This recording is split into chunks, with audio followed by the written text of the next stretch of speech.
are. Without them, I wouldn't be here. And wait, I'm trying to set up my time. Wow. Okay. Then thank you to Finai for being here, Tumben, but it happens.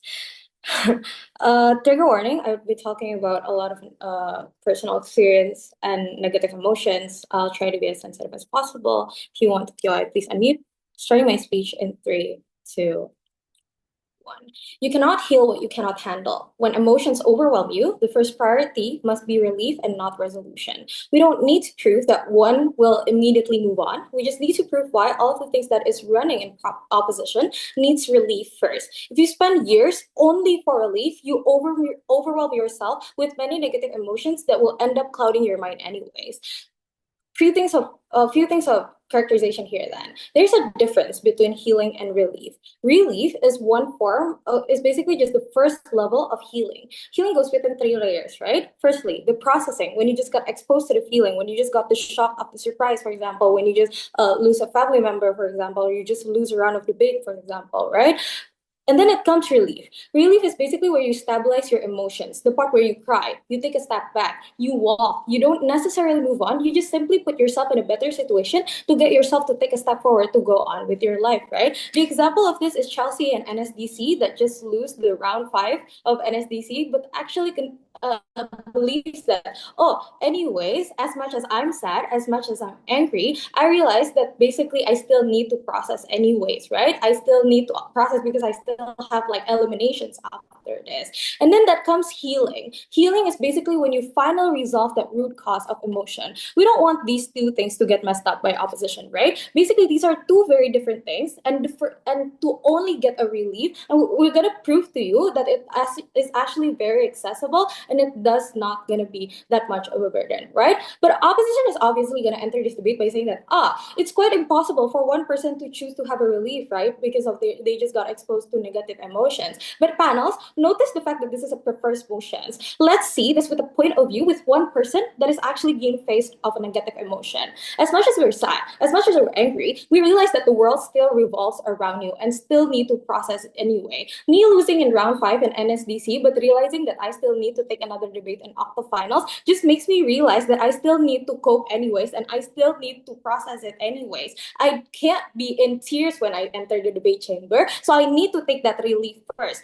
This proves that at the end of the day, want we don't want to be controlled by our own negative emotions and need to take a total reset inherently. The question is simple. Can opposition ensure to get that so-called healing process to work when they're delaying the time to take the first step into healing itself? There's a very exclusive harm that exists under opposition. When they prefer the baby steps, they're allowing themselves to rot within that negative emotion that will further evolve and delay the healing process altogether. Even if our side takes that time to actually get into the moving on process or the healing process or even to solve that root cause, at the very least, we're still a functional human being that still cares about like the continuity and the longevity of life at the end of the day, right? Moving on to arguments here then. Firstly, we want to prioritize the functionality, hence relief is important and becomes the prerequisite of the healing long term. What's the problem here? When individuals are overwhelmed by negative emotions, they lose many things. They lose focus, they lose control, they lose the decision making ability. In this stage, they cannot even manage they cannot even manage those emotional process, right? They're most likely to crash out, shut down, act impulsively, and they're basically just non-functional. They won't have that rational calculus to do literally anything because negative emotions can literally take that toll on you, and you're subscribing too much into it. That is a problem that is going to be happening under side of opposition. But why can they actually choose relief at the end of the day and they still have that rational calculus? Basically, we choose to relieve first before that negative emotion actually taken a toll on us, right? Because choosing relief does not require the full rational calculus of like a non-grieving person. It's often automatic and instinctive, right? It basically can just be like, oh, cry or seek comfort, you distract yourself or you talk to someone. It will not be a process, oh, let me carefully evaluate my coping strategies. It's not going to be like that. It's just going to be an intuitive responses and not a calculated decisions. Comparatively under opposition, they're stuck in a cycle of emotions that will pull and pull with you, and basically clouded by that to the point where you can't even think of anything else because you're too grounded within that emotions itself. What is the importance of the then? Why is it taking the relief such an important step to make it as fast as possible without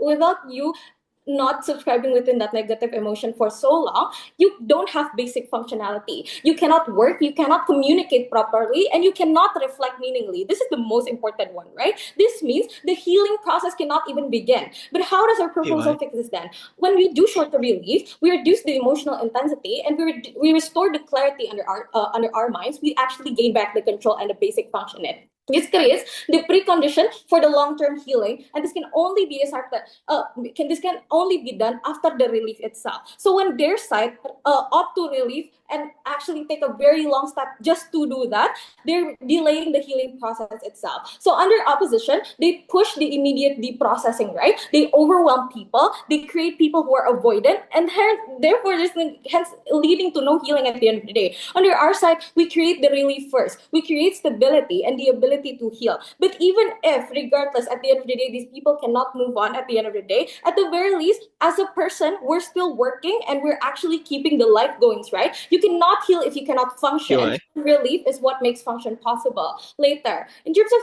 second argument, but before, yes, yeah. How big do you think is negative emotions that exist under our side or This is both sides? exactly something that is very important to categorize in this debate, right? I already said that negative emotions can take that much of a toll on you because if you subscribe to it too much, it evolves within yourself. If you keep revenge in yourself, that revenge is gonna go up. It's basically gonna increase over time because you feel like that person is not apologizing to you, for example, or when you're stressed or when you're grieving. If you don't process it immediately, you will grieve even more. That is basically the basic concept of negative emotions, and that is why it can actually take that far of a toll on you. And basically, moving on to my second argument then about short-term relief is basically far more accessible and realistic. What does the long-term relief actually need? It needs time, it needs emotional energy, and it needs resources. Not everyone has access to this. Not everyone has the time to continue to cry for hours immediately in your room. Not everyone has the emotional energy to actually continue crying, and not everyone has the ability to go to therapy to tell you what to do. In contrast, anyone can cry, anyone can rest, anyone can take a break, everyone can actually distract your mind from actually opting into that where to that very overwhelming emotion, right? What is the importance of this then? If a solution is not accessible, it will not be used. It basically will be something that is not sustainable. Long-term healing alone leaves many people very much unsupported. How does our proposal fix this then? Under short-term relief, it is immediate and universally accessible. Everyone can cry. It allows people to basically cope in the moment and prevent the emotional escalation that Mika has already POI. I already proved to you why negative emotion inherently inherently gonna be really bad for you if you keep subscribing to it, right? So the comparative here is simple. Under opposition world, they rely on the long-term process and exclude people without resources, right? They don't allow people. They basically expect people to have all of that luxury of having time, of having the resources to actually like take in that negative emotion for so long.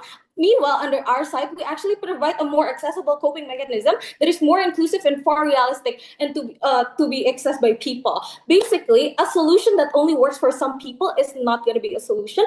Relief works for everyone, especially if you take it within the first extent of when you actually be in face of the negative point of view, and that is why I'm proud to propose. All right. Thank you very much for that fine speech. Let's Hi, am I audible?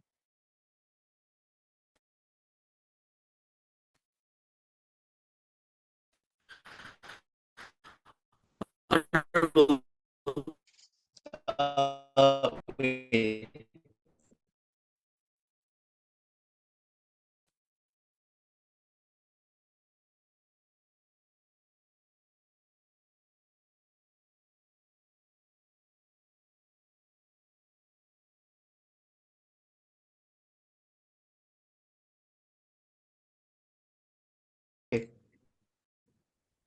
sorry for that.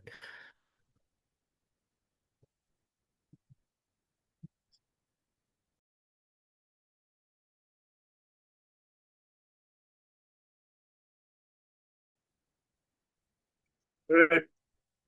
Okay. Yep.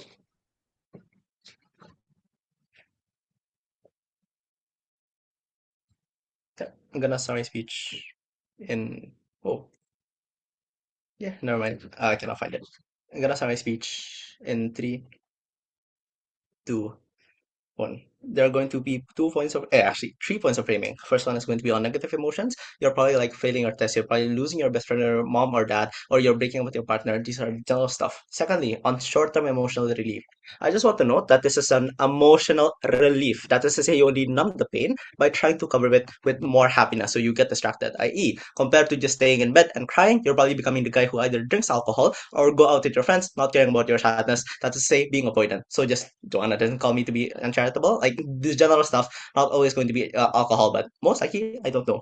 Main point: relief means that you just hold it and you numb the pain. Creation of good habits and self. I'll explain it now. There are going to be like, okay, this is just going to be story by story. There's no kind of like specific structure within this. Let me tell you this: how do you really overcome negative emotions under opposition? Three things. 2 things. Firstly, you deal with negative emotions. That is to say, you overcome it and you acknowledge it. That is to say, you acknowledge the loss that you have, that you didn't have any benefit in a certain scenario, that you lost your mom, for example. You understand that you cannot change anything about the past, that your deceased one cannot be brought to life again. And this is something that you accept, you acknowledge. This is important because here's a parallel example. If you still believe in the concept of heaven and earth, what? Heaven and hell, you will forever be scared of it and won't be able to do certain stuff because of that concept. But if you don't believe in it, you can still do anything you want unless breaking the law, I guess. But then this is the same thing on the other side on the example. If you still believe that you could have done something about it, that they're still alive and could have been saved, that you will feel always the same negative emotions that you weren't good enough to save them. You cannot have a good time with them. That you should have like forgave them, for example. You should have a good time before their death. You have to have enough good memories to them. This is what you have been wondering, like, oh, I could have done this before with them, I could have done this, etc., etc., I could have forgave him, la la la la la. It's so sad that I cannot do that, but in fact that I trust in me and I overcome it and I acknowledge it means that, oh yeah, it's just the past, I cannot change anything about it. This is so sad, right? Secondly, you release it through therapy and the creation of good habits. There are 2 things here. Compared to like releasing it through alcohols, which we tell you is probably just like a relief, it's going to the gym and crying about it in peace within your rest set and releasing your rage onto your leg when you're doing squats or like deadlifts.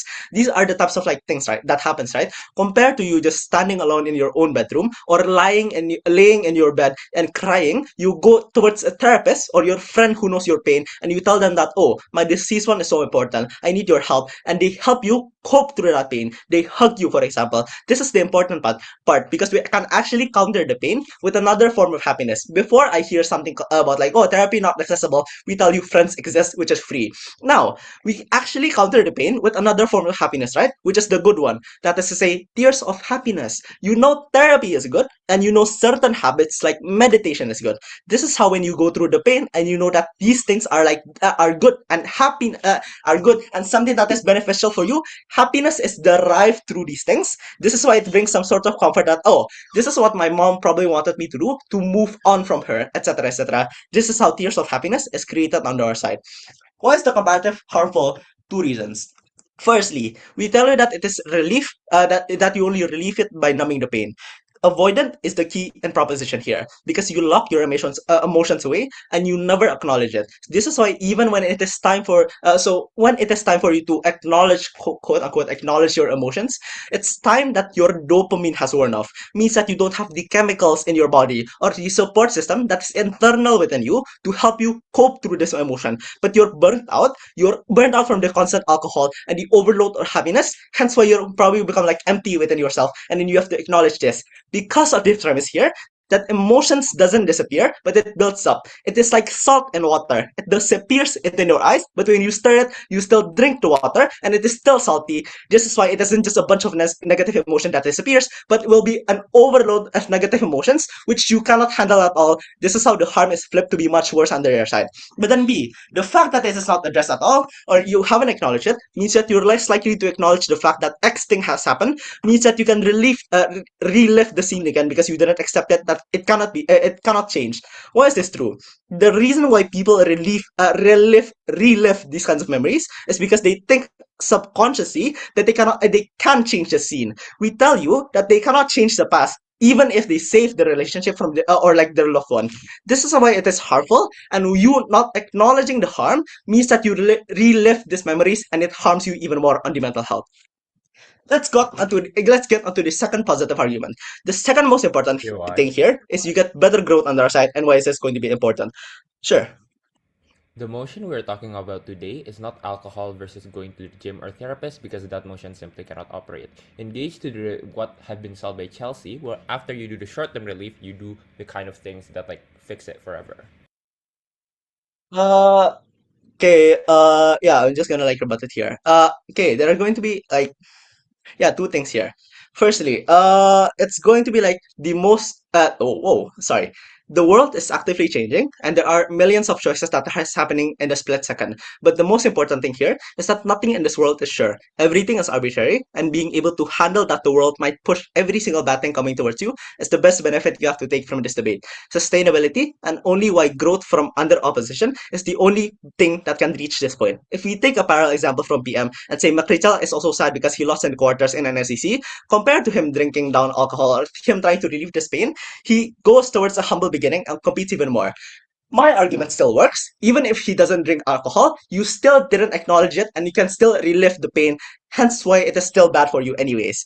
I.e., the good benefits that you will give is more likely going to be like, oh, learning about the basics of debate again. He watches mattering in order for him to win another NSCC, for example. So there are two scenarios and this can happen. A, so the future, when he's competing in another competition or some other competition, he can benefit from this past experience. This applies to so many things. If you break up from your girlfriend, you know that what you did was wrong, i.e., leaving her on red, and you correct your decisions of being quote unquote cold because you answered them too short as a boyfriend. This is how good habits will create and that we created will benefit you and will make you a better person in the eyes of other people, so you don't lose them anymore. But then B, even if you lose, you can at least still have a good coping mechanism because you know what you need to do because of the past precedences. Here is why my POI is important towards Chelsea. Not every single sad emotion is going to be hitting you in the heart. Not every single sad experience will be always you losing your closest loved ones. That is to say, it is more likely that you're sad over a small thing before a major things happen. I.e., you're more likely to be rejected or broken up by your girlfriend compared to my dad dying first. This is why growth is important. So when a truck hits you in the face, at least you don't go isekai world and you can cope with it. At least you know the paths in which I can take in order for me to cope to better things. This is not a vacuum in which this point I have to be better, but this is in a world in which this continues even more further, and this needs to benefit long-term impacts. This is why you take hours. This is why Chelsea's characterization should be less important under our side, in which we tell you growth is something that's important for future benefits. Secondly, on the comparative then, we tell you that they have any like benefits at all because firstly they still relive their memories, but then secondly the way they cope is probably going to be something that's harmful unless they can prove that they don't have fiat, that they won't do alcohol at all. So proud to oppose. All right, thank you very much for that speech. Let's welcome the Deputy Prime Minister to respond to the case of Op. Checking if I'm both audible and visible. I have a very good background, by the way. Yes, you're both audible and visible. Okay. Before, I'll just gonna show you guys my background. Okay, done. Taking POI through verbally take between transition. Yeah.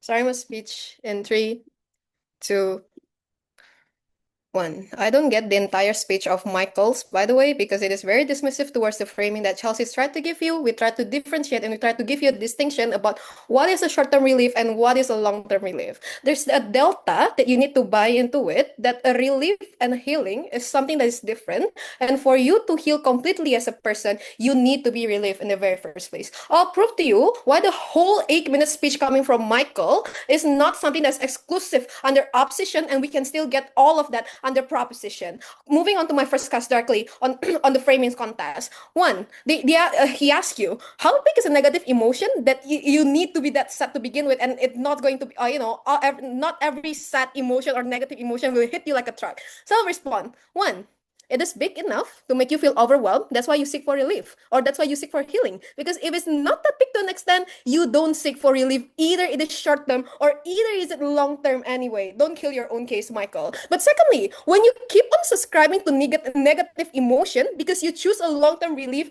you won't function well. And this is also what Chelsea it's also what Chelsea tried to respond towards Michael, right? She told you that when you subscribe too much on the negative emotion without trying to relieve it, at least a little bit of it, you don't function correctly. How does not functioning correctly look like? You cannot take a rational decision. You cannot speak properly towards people because you have the tendency to wanting to lash out. You have the tendency to projecting to other people, and that is harmful because we don't want that. I'll explain more, my substantive, why is this harmful towards society and why you should actually adapt into the short-term relief to begin with. Secondly, he told you that, okay, it's okay if therapy is like not accessible for everyone. Friend exists. One, it's not your friend job. By the way, you don't make other people overwhelmed because of the feeling that you carry on. But secondly, even if sure your friends do care to an extent because they actually see you as someone that's precious to begin with, not everyone have the time to actually accompany you until that long-term process of you being relieved or you being healed.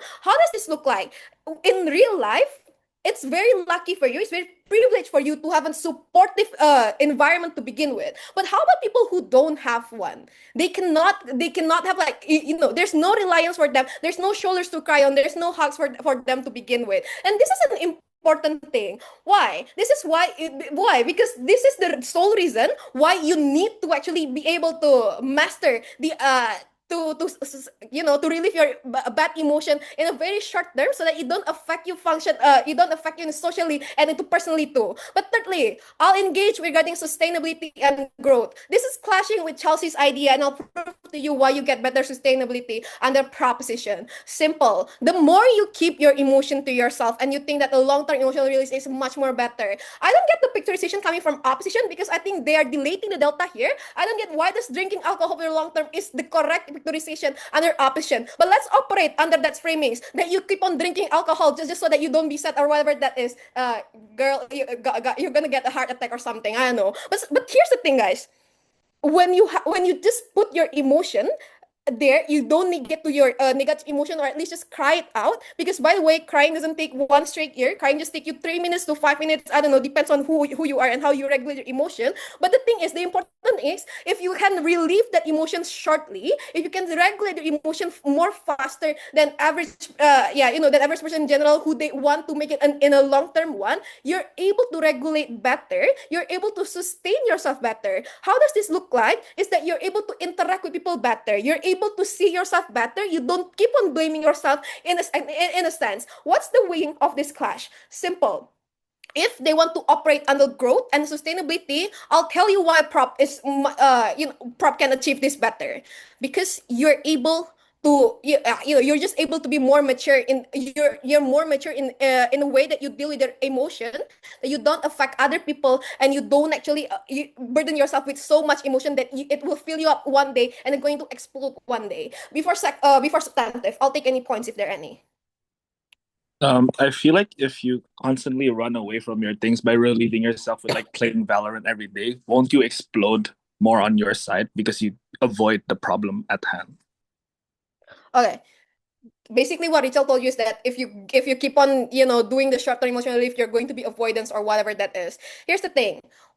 The emotion that you're facing, and when you're trying to relieve that, in a sense, is where you can later on heal, by the way. If you're able to play Valorant and be happy for that day after losing this debate, the next week, or like I don't know, man, the next month or whatever that is where the process of healing comes. And this is Chelsea's framing. If you want to be healed, if you want to let go all of that negative emotion, you need to be relieved first. And that is the prerequisite for opposition case to run, in a sense. First substantive, on the better habit. The premise of this substantive is simple. In real life, you cannot directly control your emotion when you interact with others while being emotionally unpredictable. Because note, to some extent, when you're overwhelmed, you tend to say things that you don't even mean to say. But secondly, you'll just start projecting, you'll start lashing out on other people. control. This is caused by the unregulated emotion that you carry on and the low capacity that you have to regulate your emotion in the short term. That's why you cannot function properly. Why then relief first is good?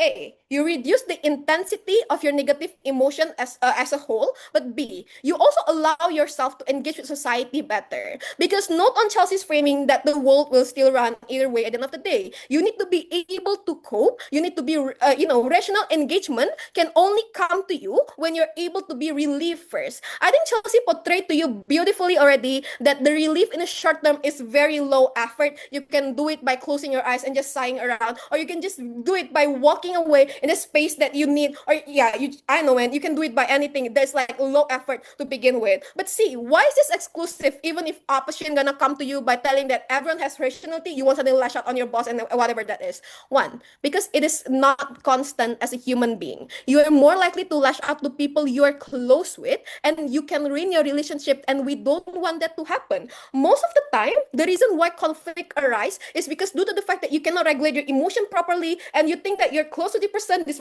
irritating, you just lash it out. But secondly, if people were always that rational to begin with, under emotion, if people are very rational under emotion to begin with, no fight is going to escalate. People won't say anything they regret, and emotional harm won't be common. But why is this the short-term relief very important? Because most damage happens in the moment of intensity that you have with your negative emotion to begin with, and we want to prevent that tangible interpersonal harm to begin with. But other than that, you gain a new skill that you're able to regulate your emotion well under the pressure that you have before you actually cope in it in a very healthiest way, and you actually heal it in a sense, right? What's the weighing of this substantive on a scale of impact? I'm going to tell you why this is actually an important weighing. Because not to you, Chelsea already beautifully framed to you why is it more beneficial as a person for you to have to prefer a short term. Secondly, I'll explain why on the scale of impact itself, on the social, you get also better benefit in a sense. Because it's simple. Because you're able to function in social, and you're able to respond to anyone in a sense without carrying that emotional burden. You don't destroy your relationship that you built for a long period of time just because you're mad, just because you're sad, just because just because you're in panic attack or whatever that is. Which is why propose. All right, thank you very much for that speech. Let's welcome the Deputy Leader of Opposition to respond to the case of Prop. Here.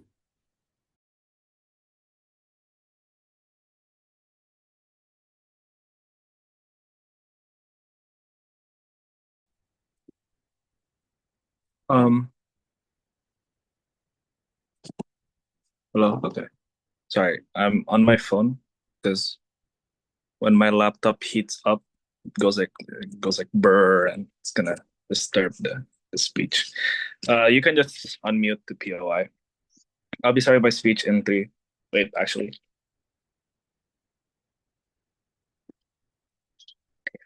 I'm starting my speech in 3, 2, 1.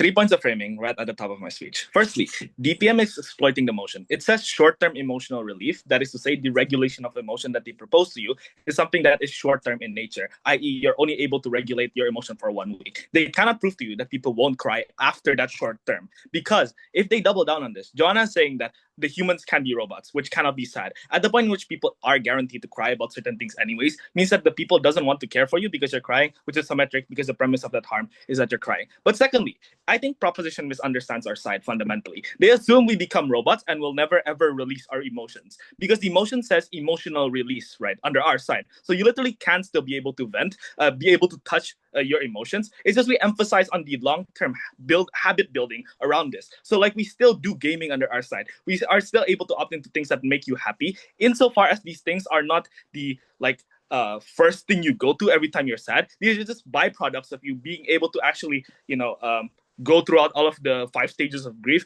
and then you opt into this afterwards. But thirdly, they say long-term emotional release is inherently hard. I'm going to prove why this is untrue. 1, there's a lot of educational content online tailored around encouraging long-term release and building good habits in general, just because society has high demand for this. This looks like Daddy Noel on Instagram helping gym bros and actually destroying the patriarchy by telling them, he's proud of them. ChatGPT for personal therapy. If therapy is expensive, you can just go to ChatGPT, and I'm pretty sure it's private, I guess. And your parents exist, bro. And I don't know, Becca exists in schools too, which are able to help you with whatever mental problems you have. But secondly, people around you tend to empathize and want to support you more when you show that you're actively trying to be a better person and take productive approaches towards a certain problem, as opposed to just, oh, I'm going to game my sadness away, or oh, I'm going to drink my sadness away. And this is important because support systems are vital for dealing with negative emotions. And, it's just marginal in return. You're not going to cry every single day, bro. It happens less insofar as time progresses, and structurally you're just more help under our side at the point in which these resources exist. But let's bite the bullet and say that it is hard.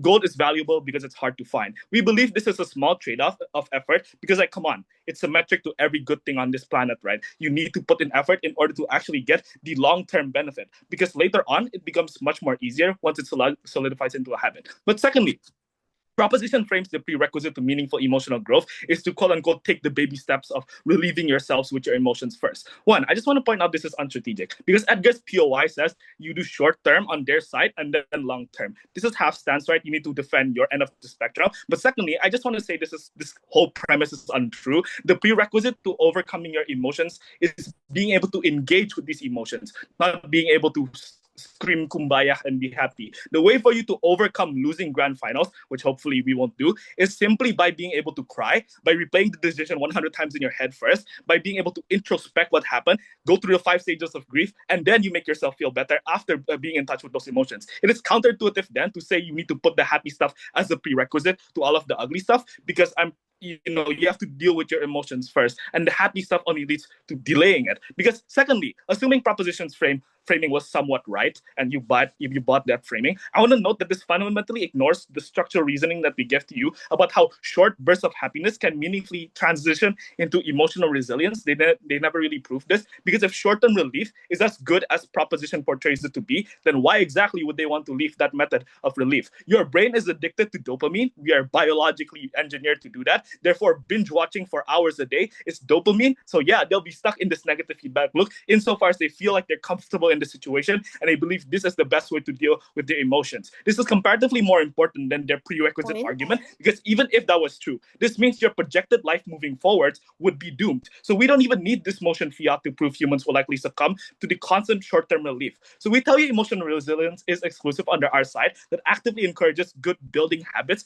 and actual long-term building of emotional resilience. Because the impacts of emotional resilience are really good, right? It's just generally more constant for you to build actual inherent good habits, as opposed to outsourcing your grief into external hobbies. Because it's a habit, you address the negative emotions. So I don't get why Joanna tries to claim that you lash out on our side, because when we are in touch with our emotions and don't avoid it through gaming, is why we get more resilience, and it's why we won't lash out more under our side at a point in which we understand why we're grieving in the first place, and we're not like constantly busying ourselves with work because we're sad that a close one died, and when one day that boiling pot explodes, then we lash out to other people under their side. But secondly, it just means more learning. And lastly, it also literally just means good utilitarian outcome, because you go into things like gym or therapy or Pilates or whatever. And these are all things that outside of the scope of, grief, negative emotions, is just good for humans in general. But yeah, POI. So how does relief look like under your side? We already told you, right? Like, okay, maybe you don't immediately go towards gaming. You don't immediately go towards watching a movie after you to busy yourself after that thing. It's like short term. It's like small habits that you build every day. Things like, oh, I'm going to go to the gym to take my mind off of the things that happen in work, or like, oh, I'm going to journal and explain to myself why I felt a certain way or why I acted a certain way in whatever isolated incident happened throughout those days. And it's with these things that you're able to be more emotionally aware of yourself, and you're able to actually not prolong, but you're able to build emotional resilience at the point in which you're not actively outsourcing your grief towards things like alcohol, or like things like, things that make you happy in the short term but will lead to a lot of long-term bad things. So clash then on who gets better response towards negative emotions. Note that short-term relief is flawed because, one, you create even more problems through short-term relief. This is true. Because things like addiction and avoidance means you stack existing problems with more problems. Like, I don't know, if you always game, you're gonna get neck problems. If you drink alcohol a lot, you're gonna get a lot of guilt and just a lot of shame insofar as you do all of these things that are short-term relief, sure, but it makes you really, hurtful in the future. Because yes, I agree, humans are irrational, but exactly because they're irrational is why they succumb to all of these bad habits, because we want to actively partake in like the hedonistic treadmill or whatever. We always default into the easier option, guys. So insofar as proposition tells you, hey, this is a really easy solution to God of your problems, I don't think they're going to opt into emotional resilience at a point in which avoidance is just much better than active, addressing of your problems. This is important because this creates a double harm judge. Negative and a negative does not create a positive. Because like, sure, gaming might feel nice for a while, but soon the negative effects start to pile up, the detrimental social life and grades going down, and soon all the benefits are either just diminishing in return or simply just outweighed by the new set of problems you have to deal with. We solve this under opposition because long-term release forces you to address these problems head on through positive change, like building good habits. And all of these habits are good. I'm going to portray each one. It's like, one, going to the gym boosts confidence. It makes you comfortable in your own body, and it just makes you biologically healthier. Meditation means you understand, I don't know, the values of peace and whatever you need for like a tranquil mind. Frequent journaling means all that pent-up frustration every day is poured out of your heart every night, and it means you're much more in touch with your emotions because you're actively introspecting yourself. And therapy is also just great, right? This directly responds to everything Joanna tells you about being able to be emotionally mature and stuff under their side, because no, we humans are flawed and will always default towards easier options at the point in which harder, yes, but it's much better to opt into that because it's more constant, it's more stable, and it's something that will lead to better individual growth. And additionally, you hurt people around you, which is true under their side, because reliance on short-term relief leads to worsened capacity to deal with problems, meaning you can lash out violently at one point. And the impact is simple. You are less incentivized to opt into deeper conversations because you just want to have fun, and you have less of a support system, which I think is really important with dealing negative emotions. For those reasons, oppose. All right, thank you very much for that speech. Let's move on towards Common Whip to respond to the case of Up. Audible and visible? Yep. Okay. Wait, let me set up my timer.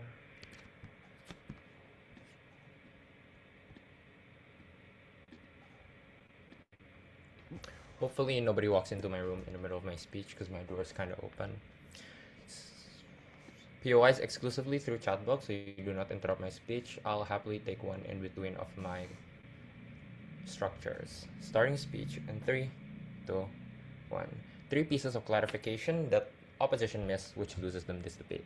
1. This motion is not a drink alcohol versus go to therapist motion, because I think the CAs are so smart and so much better in making motions unlike that, because that is way too lopsided, and like, we have no defense because I just don't think that's charitable. But secondly, I want to ask Richel in response to his response to Joanna's POI. Everything that he said in response was literally just building upon our case, giving nuance and examples to our case, giving examples of how short-term of how they do short-term first, then long-term, which is literally our delta in this case. But thirdly, this motion is talking about, do you want to fix as fast as possible now, or do you want to take your time to the future? Therefore, what the burden that needed to be protected under side opposition is giving the analysis and the structural reason and like the chronological order of and examples of how they actually do it in the long term, as opposed to just saying, oh, we're gonna go to the gym now and like deal with it later, or like we're gonna eat candy now and do it later, because that was what we are protecting.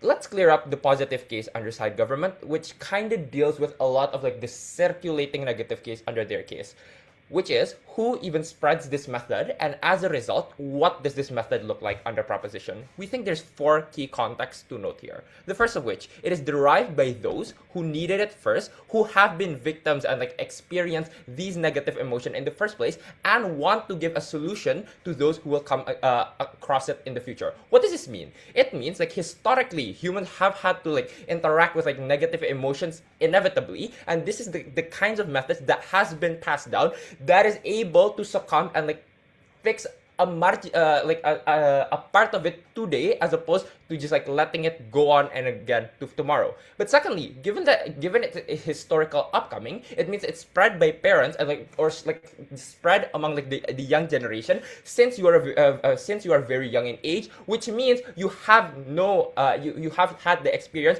to contact with this solution and this method, and therefore find your most personal tangible implementation of using it. But thirdly, it means that all of these contexts combined means that the most likely probability is this method is in fact positive in nature. Because if it was as bad and as negative as opposition want to portray, it means nobody would have subscribed to it in the first place. But lastly, here's the even if layer.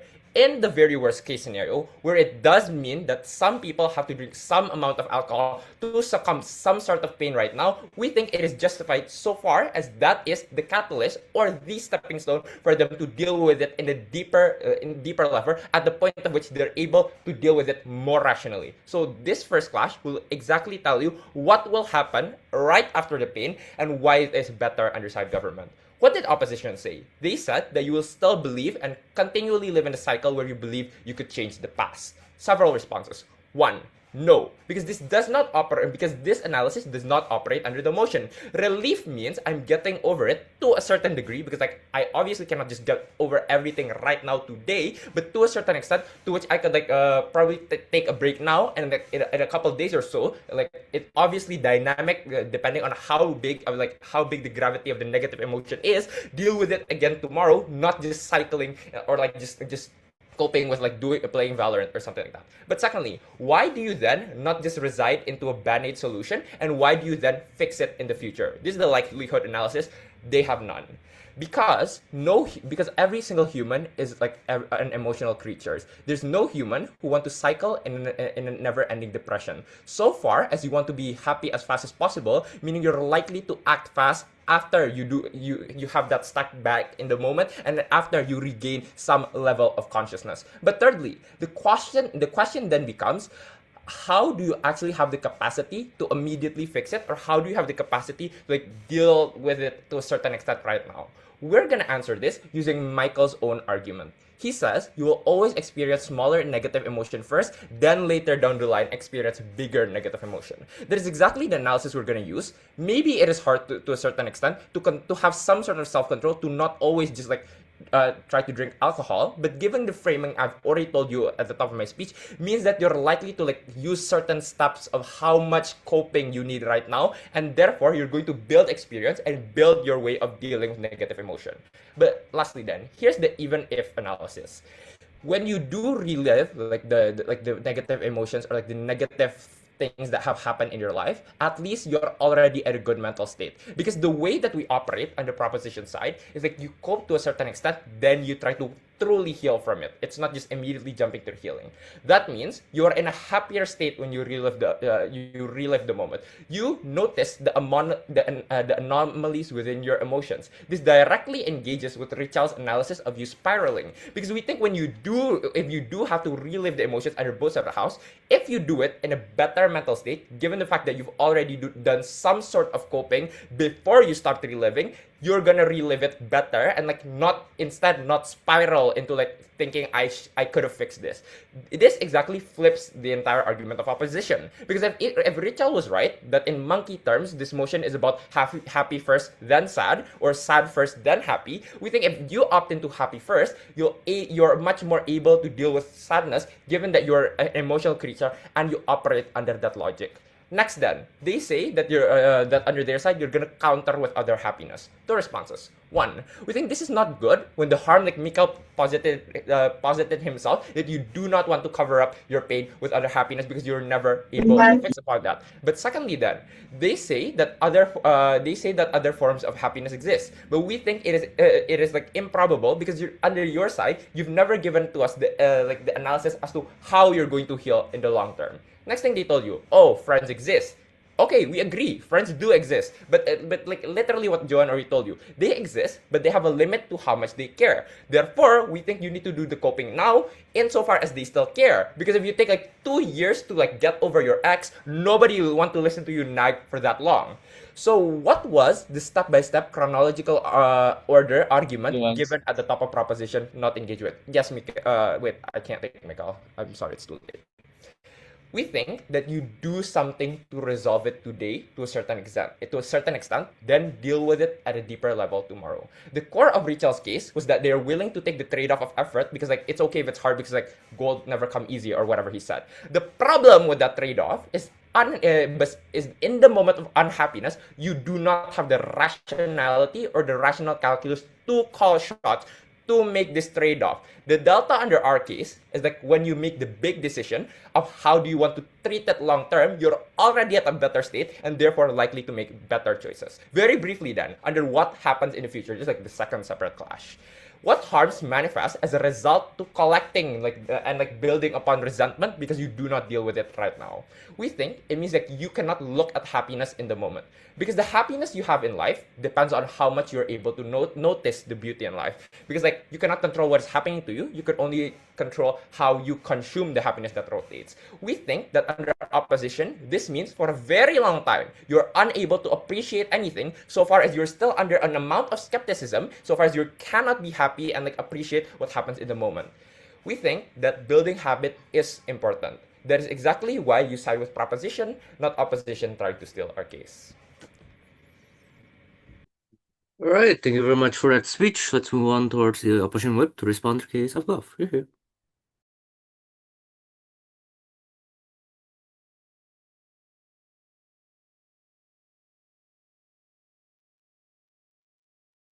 Right, just checking if I'm audible and visible. You're audible, but okay, you're visible now. All right.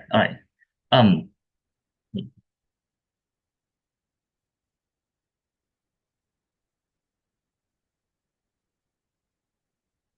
right. So POI can be done through unmuting yourself. I'm gonna start my speech in 3, 2, 1. Judge directly. There's gonna be 2 clash under my speech. First clash then, which I can actually are able to handle this in negative emotion better. But the second clash then regarding the future, which side can then bring the better growth for each person then. I think directly on my first class, then I'm just gonna directly explain then why is it still flawed under short-term relief, right? Because on the idea that people at the end of the day will still fall into bad habit. But what's the reasoning behind this? I think it's already very clear from Michael's speech that people have a tendency to cherry pick habits, especially when they are still irrational, especially like how they try to characterize. People just came out from this negative emotion. They just grieve, for example, from their mother's death or something like that. They will definitely not be in the right mind, right? This implicates that they want something that has, for example, a quick release, that is intense, that is able to help them be distracted from this issue. That is why we say people do things like gaming, people do alcohol, people do drugs, even though deep down they know it's wrong. It's something they still opt into that because they know it's the only way that they can, be better, right? That is why people will fall into that. But the second point, even if it's not bad habit like drinking alcohol, maybe it's like something like reading books or something like that. There's still a problem with it. Is that people still have the tendency to associate a relief as healing because in so far they feel like, oh, I feel happy and I feel very relieved reading this book. They will think that, oh, precisely because I'm feeling that, I'm actually getting better, right? I think this association that happens is what becomes it, making it a very dangerous things in the first place, right? Because then it makes them think that I should keep doing this because I'm actually healing through this way, even though they are not, right? But then why then do people still fall into relapse even after they do realize that this is a bad thing, even if they realize that this is a bad obsessiveness, right? Because at the end of the day, after they're still done with the release, for example, after a week, all of their dopamine release has been gone, they're once again faced with the problems that have been trying to escape, right? They didn't learn how to acknowledge or process that thing in the first place, right? So rather than facing things like that again, they would rather go, for example, do gaming, reading books, something like that again, right? Because at the end of the day, human has a tendency to choose the shortcut, especially when people have already felt the value of that. People have already felt the funness and joy from that short relief alone, right? They would rather to go through that all over again, right? That is why people will still relapse into those type of habits instead of getting out of that. But what's the implication? The implication is simple, that you create a cycle in which you keep obsessing over stuff and you relapse into that, in which you're not going to be handling your negative emotion properly. You're not going to be have any growth whatsoever, right? That is the problem under their side. But what's the comparatively then under side? Why is it gonna be better for us? Why are we able to handle this emotion, even if we're gonna have to take a couple bullets, right? I think, and we have told you previous things. The one thing that is important here is that we still have support from society, right? That is what Richard tried to tell you in his speech. But what does it look like?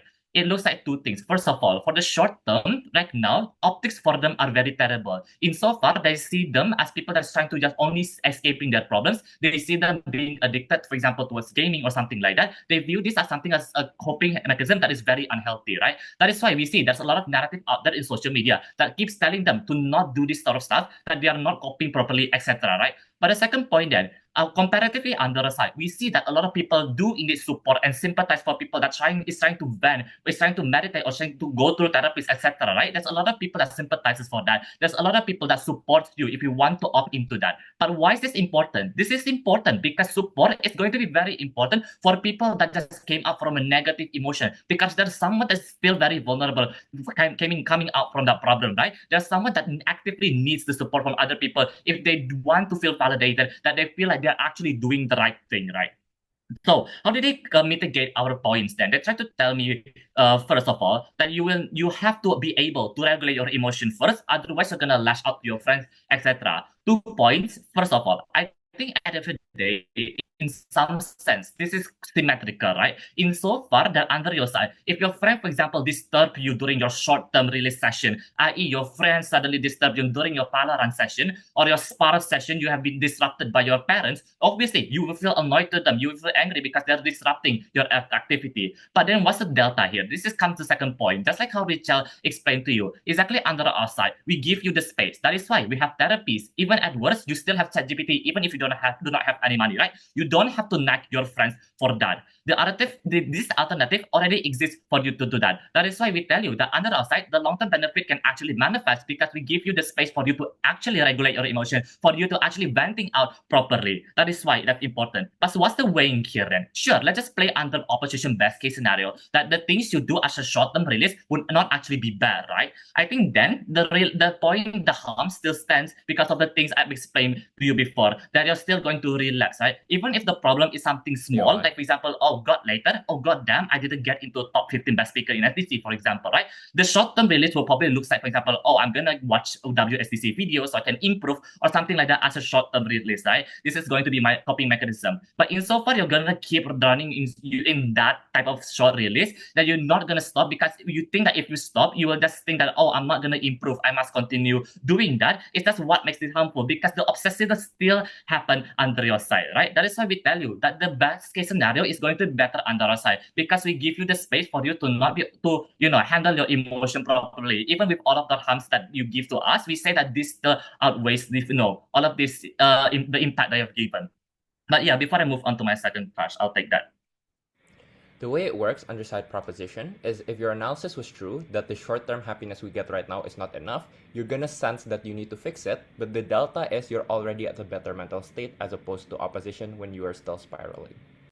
Yeah, but the point in that is that you are not one. You do not have the ability or the capacity to actually want to do that, because you already experienced all the funness, all of the joy out of doing the short-term release that I've explained before. That is why people relax. That's the point of what we're trying to tell you, right? But second question regarding which side brings better growth, then what did proposition try to tell you? They try to tell us first that you have to be happy first. So at the end of the day, when you actually look back to this, you can relive the process later, right? I think there's 3 points there. First of all, insofar this is dependent on the idea that the things that I did previously is going to be healthy. If you will see that, oh, what I'm doing as a short-term release, for example, gaming, or I obsess over some things like that, obviously you're not going to be happy for that, right? And second of all, even we are still playing, for example, we're playing in a third-person perspective for a rational person, not an irrational person that needs help. But that is why we tell you that when you relive this process later on, I don't think you have to relive on one moment only. You can relive all of the things that you have experienced even through the long term, right? This is something that is still symmetrical under our side.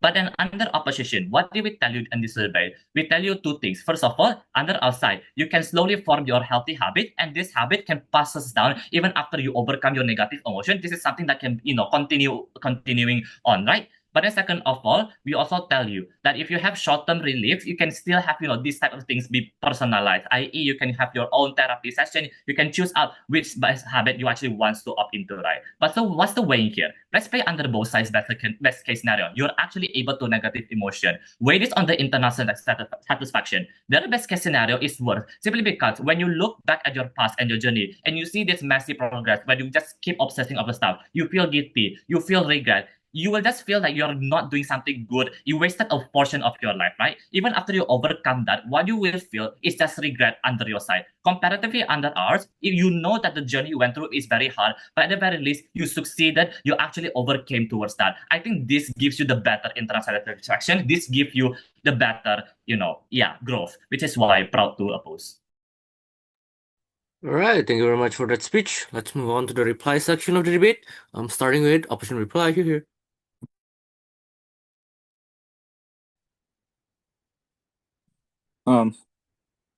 I turn my speech in 3, 2, 1. For the last time in this competition, I'm gonna be really petty and tell you, Judge, that Edgar, I think, argues fiat. I might be wrong, but I'm severely traumatized with fiats, so I might just Hail Mary this. Because I don't think you can just say that people can't opt into our option, because that means the debate won't run. I think insofar as this House prefers motion, if you're given the option that we are given with, I'm pretty sure the actor in this motion or whatever we're assuming will be able to opt into that. But secondly, proposition responses is mainly defensive, right? They're saying that no, there's no way this can be alcohol because the cap is smart. But like, dude, there are world's motions that tell you to defend annexations of countries. There are world's motions that tell you to defend Marxist revolutions. I'm pretty sure even though it looks like a wild motion and unbalanced, there's always going to be a case. This made the debate quite uncomparative because we gave you structural reasons as to why people are inherently irrational, which is why they turn to things like alcohol or gaming or just avoidance of their problems. Then Edgar tries to engage with this by saying that, oh, it's just a bit of alcohol, but as long as you can grow after, that's fine. But like, hey, we're not God that can impose our wills towards these people. This is assertive and does not prove human capacity in order to do this. Because me personally, if I'm grieving an ex-girlfriend, I'm pretty sure I am going to opt into that 6-hour like habit of playing Valorant every day, and I don't think I'm gonna even think about trying to become a better person like in the short term. Relief that proposition tries to portray. And have we been charitable panels? We have, because one, we already assumed their worst. We already assumed if their case was right and say you can do fun, and then after you do fun, you do long term. We already proved to you why. Just the fact that fun will be so addictive towards these people is why even if the option of long term still exists under their side, they just simply won't opt into it insofar as they are stuck in this hedonistic treadmill. But secondly, we assume even if this was already effective at making them not sad, the inherent nature of avoiding their problems means this is a mismatched solution, because emotional relief, and this is something they have to bite at the end of the day, is at the end of the day being able to make yourself happy, but not necessarily being able to address your emotion. Because I think addressing your emotion isn't like relief, because to an extent it just makes you more sad, and I think emotion being able to like be happy at the moment just necessarily means not thinking about the problem. But let's go to clashes. Firstly, on independent isolated incidents of grief, who is happier? Proposition thinks they can ultimately win this clash because watching a movie after a bad finals will always be the best dopamine boost. But this is simply untrue, because one, already proved to you why you stack more harm every time you opt into things like emotional into forms of emotional short-term relief, because you accrue addiction, you accrue guilt, which means before long the process becomes less enjoyable. At the point in which you are at your like 10th bottle of alcohol, it becomes less enjoyable for you. Or you're like in your 10th ranked queue in Valorant, it becomes less enjoyable for you because I don't know, you start to feel the weight of it all coming crushing down at you. Or secondly, we already proved to you why it's kind of hard to forget it, bruh. Like if you're in a Valorant match and then you remember you just got left by the woman of your dreams, I don't think this is something that just suddenly disappears from your mind, right? Then they claim that you're in a better mental state whenever you do this, but nah, bro, I don't think you are. Like literally everything I just said before means that even in these happy instances, you probably won't be happy simply due to the fact that you did not address the problem from the get-go, which is something that exclusively happens when you prioritize long-term release, which happens through short, like everyday habits and positive, well-being, right? Additionally, we also prove to you why even if they won in being able to be happy in these independent scenarios, where he told you it's still bad because it means you're habituating yourself to not addressing the core problem and playing into their case that we prolong their suffering. This is still good because it means that in healthy ways, you're able to do things like journaling and vent sessions that even if that's prolonged suffering, it means that you're more habituated to suffering and means every time you suffer in another instant, then you're more equipped to do that. But really quickly on emotional growth too, they claim it's hard to do on our side. We already told you education exists. Daddy Noel is really good. And we also told you that the trade-off is worth it. And please be charitable. We can assume that this will happen at the point in which the debate needs to run. Then they say that they grow more when they're able to emotionally release. But we already told you to simply respond to this is that the negative feedback loop of the hedonistic treadmill means they won't want to opt into the emotional release. So under all these points, hopefully upwin. All right, thank you very much for that reply. Let's move on to the proportional reply to end the entire debate. Here. Checking if I'm both audible and visible. Yes, you are. Okay. Starting in 3, 2, 1.